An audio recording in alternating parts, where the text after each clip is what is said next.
आणि आपल्यातला चांगुलपणा जो काही आहे तो वाढवायचा आहे आणि यासाठीच हे संस्कार शिबिर आहे। या सताळाच्या भूमीमध्ये, या मातीमध्ये तुम्ही आला। बिलकुल साहेबांनी सांगितलं की तुम्ही गावातल्या किती लोकांचा सर्वे केला। 75 वर्ष झालेली आहेत। आपण 42 विद्यार्थी आहात। 50 गावामधील विचार घेऊन जाणार आहात, ही शिदोरी तिथे नेऊन वाटणार आहात। तेव्हा एक पंचेंद्रिय कमी असलेला दिव्यांग व्यक्ती राज्यघटनेवरचं सर्वोत्कृष्ट व्याख्यान देतो। एखादा विषय कसा मांडावा त्याचा उत्कृष्ट नमुना म्हणजे चव्हाण साहेब, राजेंद्र चव्हाण साहेब। आणि मग आपण यातून प्रेरणा घेतली पाहिजे। त्यांना दिसत नाही, आपण काय करत असतो, आपण वाचतो। मी आता तुमच्यासमोर बोलायचं आहे म्हणून माझ्यासोबत हा एक माझा जुना लेख आणला होता, देऊन जाणार तुम्ही वाचाय। कारण 75 वर्ष झाली आपण, त्यांनी सांगितलं संविधान श्रेष्ठ आहे, सामान्य माणसाला श्रेष्ठत्व आहे, one man one value one vote हे तत्व आपण स्वीकारलेलं आहे। पण मतदाराला मतदानाचं भान आलेलं नाही आणि मग हे भान येण्यासाठी काहीतरी केलं पाहिजे म्हणून सर विचारतात की काय रे तुम्हाला कंटाळा आलेला आहे का? तर सर्व विद्यार्थी जे कंटाळलेले असतात ते सर म्हणतात त्यांनी हात वरती करा। ज्यांना कंटाळा आलेला त्यांनी काय करा, हात वरती करा। सगळे विद्यार्थी हात वरती करतात आणि कोपऱ्यात बसलेला एक विद्यार्थी हातच वरती करत नाही।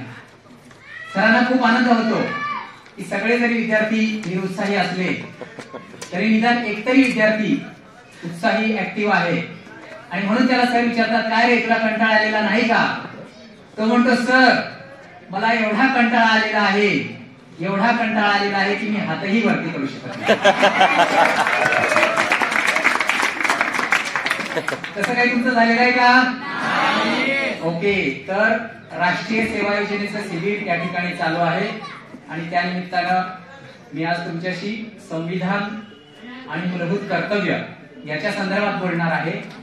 पण या शिबिराचं जे उद्दिष्ट आहे ते तुम्हाला कळावं याच्यासाठी तुम्हाला एक सुरुवातीला कविता सांगणार आहे। कविता आवडते सगळ्यांना? ओके, कवितेचं कवी मला सध्या आठवत नाहीये पण ती कविता माझी स्वतःची नाही। ओके, तर NSSचं जे उद्दिष्ट आहे राष्ट्रीय सेवा योजनेचं, समाजाप्रती तुमच्या प्रत्येकाच्या मनामध्ये कणव निर्माण झाली पाहिजे, करुणा निर्माण झाली पाहिजे आणि प्रेम निर्माण झालं पाहिजे आणि समाजाला बरोबर घेऊन आपण चाललं पाहिजे। याच्यासाठी राष्ट्रीय सेवा योजना हा संस्कार महाविद्यालयीन जीवनात विद्यार्थ्यांवर व्हावा यासाठी हे शिबिर आहे। आणि मी सुद्धा राष्ट्रीय सेवा योजनेमध्ये मुंबईमध्ये रामनारायण रुईया नावाचं महाविद्यालय आहे, ते भारतामध्ये अनुदान आयोग जे आहे भारतातलं सर्वश्रेष्ठ कॉलेज म्हणून त्याचं एक म्हणजे त्याचा नंबर आलेला होता। त्या कॉलेजमध्ये मी 5 वर्ष होतो आणि राष्ट्रीय सेवा योजनेमध्ये सुद्धा मी होतो। तर कविता ऐकायची सगळ्यांना? ज्यांची बाग फुलून आली त्यांनी 2 फुले द्यावी, ज्यांची बाग फुलून आली त्यांनी 2 फुले द्यावी, ज्यांचे सूर जुळून आले त्यांनी 2 गाणी द्यावी। ज्यांची बाग फुलून आली त्यांनी 2 फुले द्यावीत, ज्यांचे सूर जुळून आले त्यांनी 2 गाणी द्यावीत, ज्यांच्या अंगणात ढग झुकले त्यांनी ओंजळ पाणी द्यावे, ज्यांच्या अंगणात ढग झुकले त्यांनी ओंजळ पाणी द्यावे, आपले श्रीमंत हृदय रीते करून भरून घ्यावे, आपले श्रीमंत हृदय रीते करून भरून घ्यावे। आणि पुढची ओळ ऐका, आभाळा एवढी ज्यांची उंची त्यांनी थोडे खाली यावे, आभाळा एवढी ज्यांची उंची त्यांनी थोडे खाली यावे, ज्यांचे जन्म मातीत मळले त्यांना खांद्यावरती घ्यावे, ज्यांचे जन्म मातीत मळले त्यांना खांद्यावरती घ्यावे।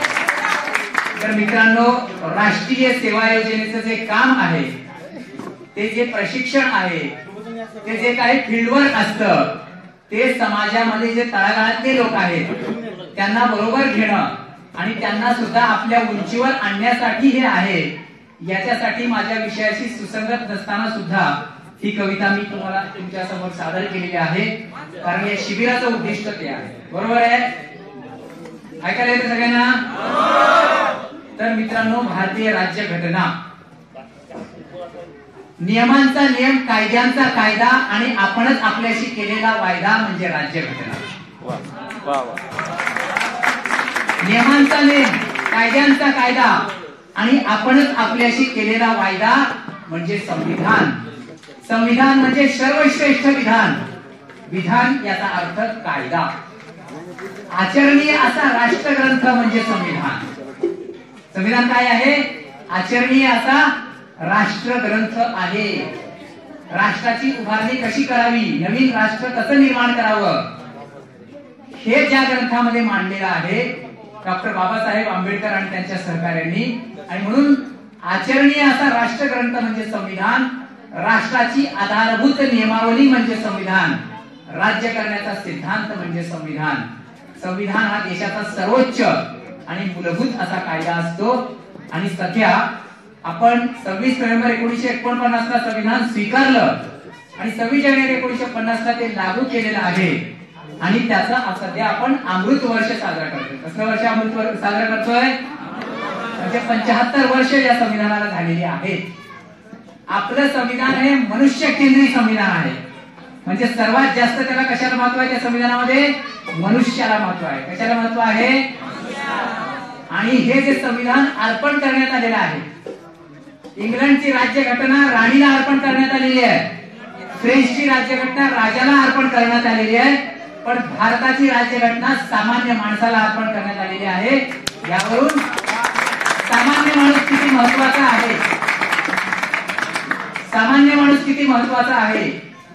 कारण सामान्य माणसामध्ये सुद्धा असामान्यत्व असतं, ते बऱ्याच वेळेला आपल्याला दिसून येत नाही. आणि असामान्य माणसांमध्ये सुद्धा सामान्यत्व असतं, ते आपल्याला दिसत नाही. आणि असामान्यत्व दिसत नाही. त्यासाठी थोडं डोळे उघडे ठेवून आपण पाहण्याची आवश्यकता आहे. तर मित्रांनो, भारताचं संविधान जेव्हा आपण स्वीकारलं तेव्हा त्याच्यामध्ये 395 कलमं होती, 8 परिशिष्ट होती आणि 22 भाग होते. परंतु सध्या या संविधानामध्ये 465 कलमं आहेत आणि 12 परिशिष्ट आहेत आणि 25 भाग आहेत. एकूण 20 कलमं वगळण्यात आलेली आहेत आणि 90 कलमं सर्वसाधारणपणे समाविष्ट करण्यात आलेली आहेत आणि 1 भाग वगळण्यात आलेला आहे आणि 4 भाग हे काय करण्यात आहेत? नवीन जोडण्यात आलेले आहेत. आणि आतापर्यंत 105 घटना दुरुस्त्या करण्यात आलेल्या आहेत. किती घटना दुरुस्त्या झालेल्या आहेत?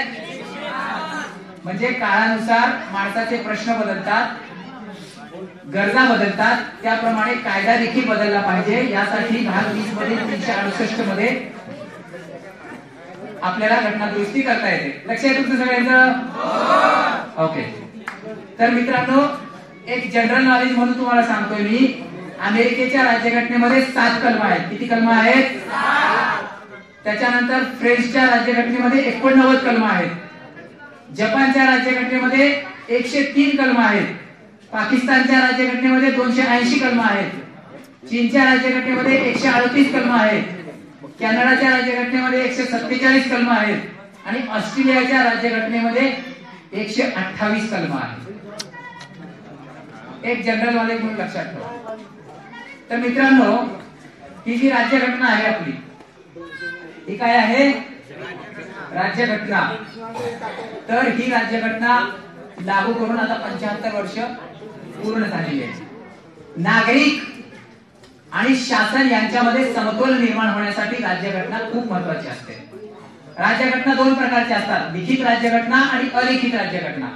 भारताची राज्यघटना लिखित राज्यघटना आहे, ती लिहिलेली आहे, पुस्तक स्वरूपात ती आपल्याला दाखवता येते. आणि त्यानंतर सर्वात महत्वाचं, समाजामध्ये सुव्यवस्था निर्माण व्हावी, शांतता निर्माण व्हावी, याच्यासाठी राज्यघटना ही प्रत्येक देशामध्ये अतिशय महत्वाची असते. आणि म्हणून ही राज्यघटना आपल्यापैकी प्रत्येक भारतीय नागरिकाला माहित असणं आवश्यक आहे. कारण राज्यकर्ते देश चालवत नसतात. देश कोण चालवतं? नागरिक चालवत असतात. देश कोण चालवतं? हा. या देशाचं सरकार कोण असावं ते कोण ठरवतं? राज्यकर्ते ठरवतात की नागरिक ठरवतात? हा. म्हणून तुम्ही सगळे महत्वाचे आहात, लक्षात ठेवा. राष्ट्रपतीला सुद्धा एकच मत देता येतं आणि सामान्य माणसाला सुद्धा शिपाई असला तरी त्याला एकच मत देता येतं. म्हणजे माणूस म्हणून राष्ट्रपती सुद्धा, राष्ट्रपती आणि शिपाई ही एकाच पातळीवर आहेत, लक्षात ठेवा. आणि हे कशाचं महत्व आहे? आपल्या राज्यघटनेचं महत्व आहे. म्हणजे माणूसपणाला आपली राज्यघटना महत्व देते की नाही? ओके. तर आता आपल्याला आपल्या संविधानामध्ये सुरुवातीला मूलभूत कर्तव्यांचा विचार करण्यात आलेला नव्हता. परंतु 1976 मध्ये इंदिरा गांधींच्या काळामध्ये 42वी घटना दुरुस्ती करण्यात आली आणि सरदार सुवर्णसिंग कमिटी नेमण्यात आलेली होती. त्यांच्या शिफारशीनुसार आपल्या राज्यघटनेमध्ये 10 कर्तव्यांचा समावेश करण्यात आला. ठीक आहे. आणि त्यासाठी भाग 4A आणि कलम 51 हे जोडण्यात आलेले आहे. त्यानंतर 86वी घटना दुरुस्ती करण्यात आली आणि 2002 मध्ये ही घटना दुरुस्ती करण्यात आली आहे. 11वं कर्तव्य त्याच्यामध्ये जोडण्यात आलेलं आहे. म्हणजे सध्या आपल्या भारतीय राज्यघटनेमध्ये किती कर्तव्य आहेत? 11 कर्तव्य आहेत. किती कर्तव्य आहेत? लक्षात ठेवा, जबाबदारी ही सोपवली जाते आणि कर्तव्य हे अंगभूत असतं. अभ्यास करणं हे आपलं कर्तव्य आहे. तुम्हाला मोबाईल तुम्ही मागणं हे तुमचं कर्तव्य आहे, बरोबर नाही? सॉरी, मोबाईल मागणं पालकांना तुमचा अधिकार आहे, पण त्या मोबाईलचा योग्य वापर करणं हे तुमचं काय आहे? तुम्ही सुविधा मागू शकता कॉलेजला, हा तुमचा अधिकार झाला, पण अभ्यास करणं हे काय आहे तुमचं? हे कर्तव्य तुम्ही सगळे पार पाडताय ना? वा वा, ग्रेट ग्रेट. तर आपल्या संविधानामध्ये किती कर्तव्य आहेत एकूण? आणि जगातली अशी एकमेव लोकशाही देशातली घटना आहे जपानची घटना. त्या घटनेमध्ये सुद्धा कर्तव्यांचा समावेश आहे. बहुतेक देशांच्या राज्यघटनांमध्ये कर्तव्यांचा विचार नाही. जपानचे आहे आणि भारताचे आहे. ओके. आणि ही कर्तव्याची जी प्रेरणा आहे ती आपण USSR म्हणजे सध्याचा जे रशिया आहे, सोव्हिएत रशिया, त्यांच्याकडून ही कल्पना किंवा प्रेरणा आपण घेतलेली आहे. लक्षात येतोय तुमच्या? हा. तर आता ही कर्तव्य काय आहेत आपल्या संविधानातली? तर पहिलं कर्तव्य आहे राज्यघटनेचा आदर करणं. राष्ट्रगीत, राष्ट्रध्वज यांच्याविषयी सन्मानाची भावना आपल्या मनामध्ये असली पाहिजे. रस्त्यात जर राष्ट्रध्वज पडलेला असेल तर आपण तुटून जाणार का? नाही. त्याचा सन्मान झाला पाहिजे की नाही? रस्त्यावर टाकणार का तो आपण? हा, हे पहिलं आपलं कर्तव्य आहे. घटनेच्या आदर्शाचं पालन करणं, राष्ट्रगीत, राष्ट्रध्वज यांचा सन्मान करणं. दुसरं कर्तव्य काय आहे आपलं? ज्यांनी स्वातंत्र्य लढ्यामध्ये खूप मोठं योगदान दिलेलं आहे, ज्यांनी हे स्वातंत्र्य आपल्याला मिळवून दिलेलं आहे, त्या सर्वांच्या विषयी आपण जाणीव ठेवणं आणि हा वारसा पुढे नेणं हे दुसरं कर्तव्य आहे. आपलं तिसरं कर्तव्य आहे भारताचं सार्वभौमत्व, अखंडता आणि एकात्मता अबाधित राखणं. त्याच्यानंतर काय आहे? आवाहन केलं जाईल तेव्हा राष्ट्रीय सेवा बजावणं, राष्ट्राच्या संरक्षणासाठी सिद्ध असणं. उद्या जर आपल्या देशावर संकट आलं, येऊ नये, येणारही नाही, पण आलंच तर तुम्ही तयार असणार की नाही? देशासाठी वेळ द्यायला तयार आहात की नाही? कारण देश माझ्यासाठी नसून मी देशासाठी आहे ही भावना तुमच्या सगळ्यांमध्ये असली पाहिजे. देश माझ्यासाठी नसून मी देशासाठी आहे. देश माझ्यासाठी नसून. त्याच्यानंतर आपलं कर्तव्य काय आहे?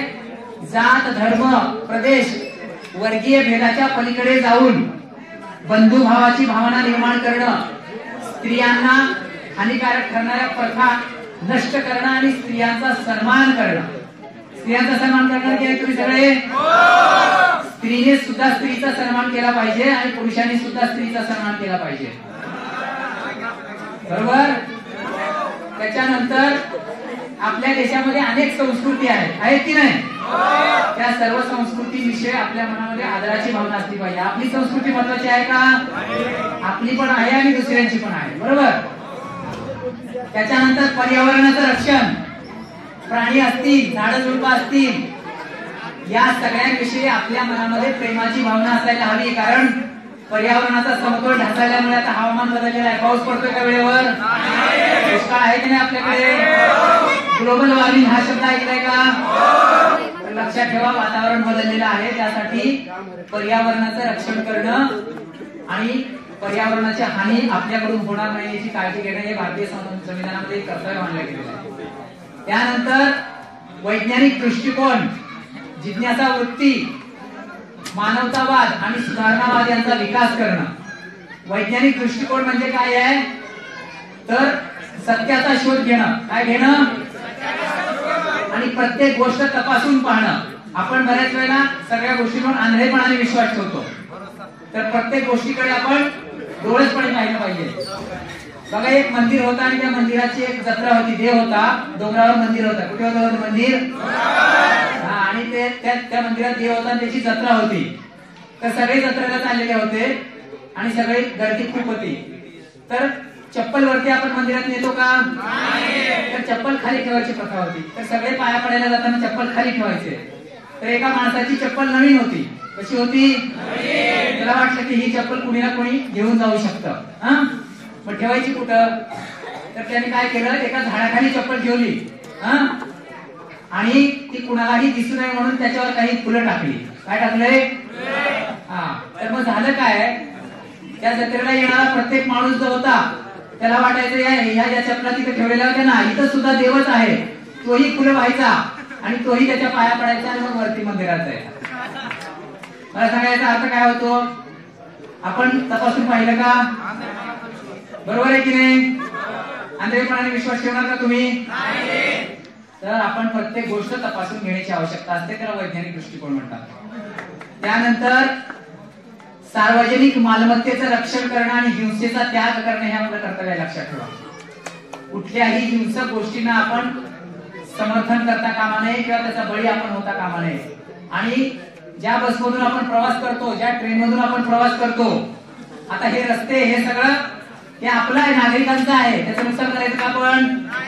तर हे देखील आपलं भारतीय नागरिकांचं एक महत्वाचं कर्तव्य आहे. त्यानंतर मित्रांनो,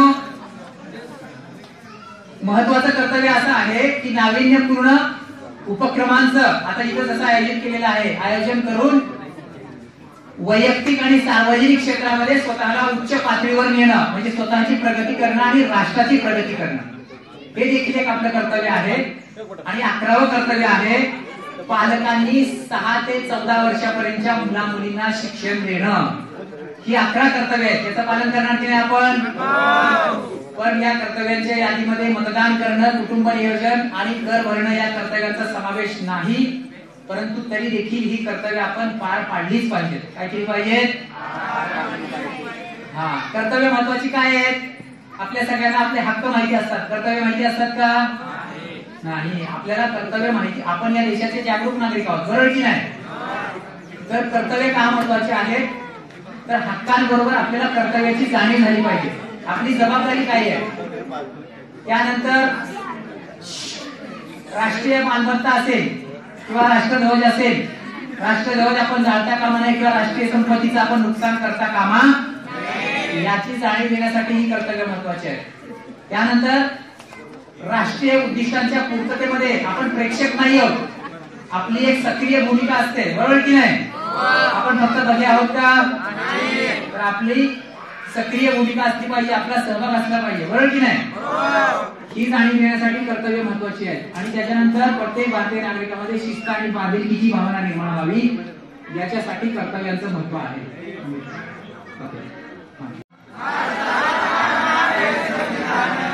भारताचा प्राण आहे संविधान, तयाला जाणून घेई, तयाला जाणता जाणशी स्वतःला, तयाला जाणता जाणशी स्वतःला, तव अस्तित्वाला अर्थ येईल. भारताचा प्राण आहे संविधान, होते येथे सारे वेगवेगळे मी, आता झालो आम्ही भारतीय, देश ना राजाचा ना एका धर्माचा, आता हा सर्वांचा सर्वांसाठी. स्वामी म्हणे याची नका करू पूजा, स्वामी म्हणे याची नका करू पूजा, सांगा एक तुझ्या अर्थ याचा, भारताचा प्राण आहे संविधान, तयाला जाणून घेई. तर हे भारताचं संविधान आपल्यापैकी प्रत्येकाने समजून घ्यायचं आहे आणि ते जास्तीत जास्त लोकांपर्यंत पोहोचवायचं आहे. ही जबाबदारी आपली सगळ्यांची आहे. तुम्ही ते सगळं करणार आहात, त्याबद्दल मी तुम्हाला सगळ्यांना शुभेच्छा देतो. आणि आज या ठिकाणी मला बोलावून माझे विचार तुम्हाला सांगण्याची संधी दिलेली आहे. सर्व आयोजकांचे गौरव सरांचे मी या ठिकाणी आभार मानतो आणि थांबतो. धन्यवाद.